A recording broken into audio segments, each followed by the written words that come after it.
Welcome সকলকে আজকের শীর্ষ সংবাদ শিরোনাম দেখার জন্য।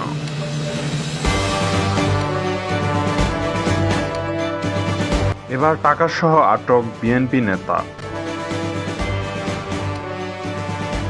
নিরাপত্তা পর্যবেক্ষণে শহর প্রদক্ষিণ। নির্বাচন ঘিরে তৎপর যৌথ বাহিনী। টাকাসহ জামায়াত কর্মী আটক। হার্ট অ্যাটাক করেছেন ঠাকুরগাঁও জেলা জামায়াত আমির। মির্জা আব্বাসকে চাঁদাবাজি ছেড়ে দিতে বললেন নাসিরউদ্দিন পাটোয়ারি। সারা দেশের ভোট কেন্দ্রে পৌঁছেছে নির্বাচনী সরঞ্জাম।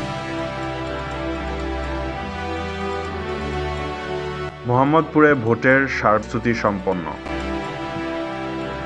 একজনের জন্য ঢাকা ৮ আসনের মানুষ আল্লাহর কাছে ধৈর্যের পরীক্ষা দিচ্ছে।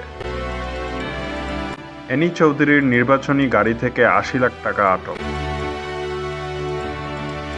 টানা ৪ দিন বন্ধ থাকবে ইন্টারনেট ব্যাংকিং।